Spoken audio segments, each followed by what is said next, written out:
Looking more into the mythology and the history of this character of Santa Claus, you actually start to find out the darker pagan roots of this figure, of this character in mythology.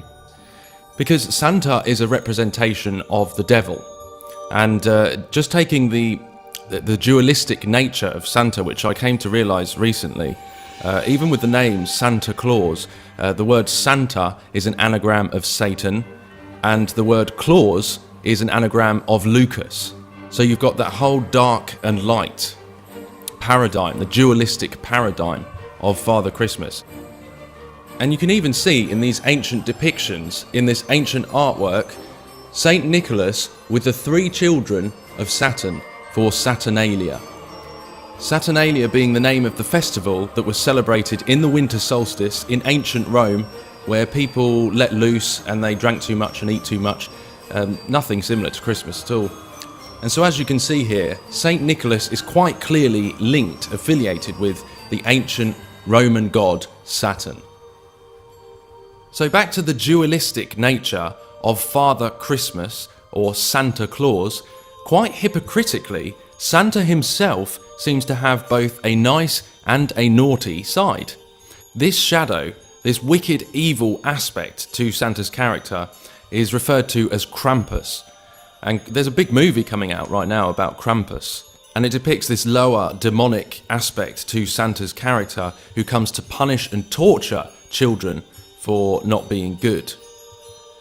There's a reason that they're celebrating this on December the 25th. Because there's quite a lot that points to Jesus being born earlier in the year, around September. And trust me, I'm pretty sure they know that. And so there must be a very good reason why they have chosen the date of December the 25th as opposed to the real birth date of Christ or something nearer to it.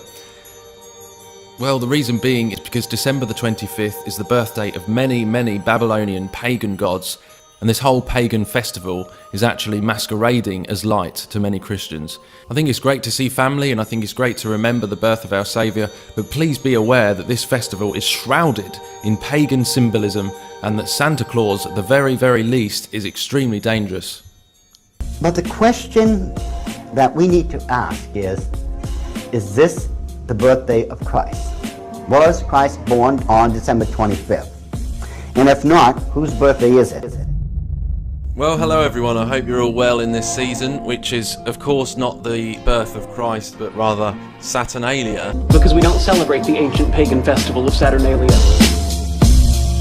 Jesus, on the other hand, was actually born in the summer. His birthday was moved to coincide with the traditional pagan holiday that celebrated the winter solstice. You see, and this is the reason they celebrate the birth of their sun king, or their Babylonian sun god, in the middle of the winter solstice, because it represents the fire and ice.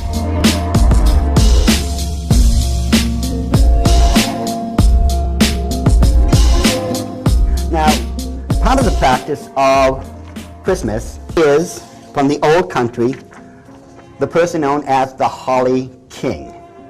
From the Holly King, you get who's known as Santa Claus. Now, Santa Claus is an interesting study because, when we go through the story of Santa Claus is actually supposed to be all-knowing. I mean, think about this.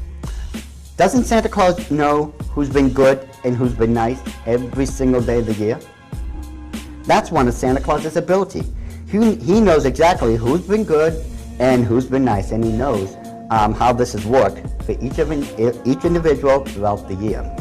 Has the ability of being omnipresent, or just about, because on the night of Christmas, is he not able to traverse the entire world and literally just about be everywhere at the same time and drop off who knows how many billions of presents? Well, at least that's what the story tells us. Because we don't celebrate the ancient pagan festival of Saturnalia.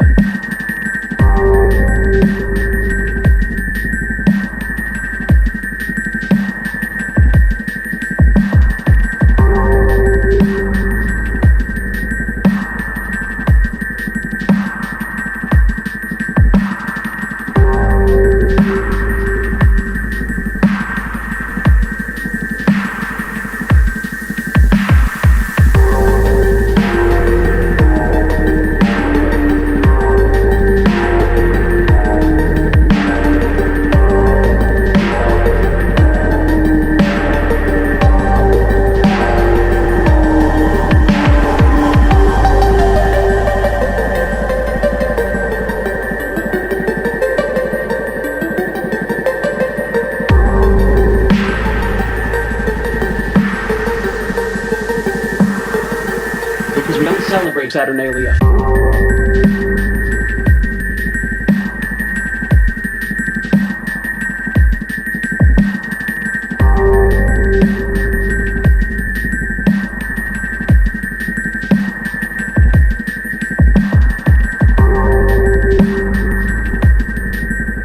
In the pre-Christian era, as the winter solstice approached and the plants died, pagans brought evergreen boughs into their homes as an act of sympathetic magic.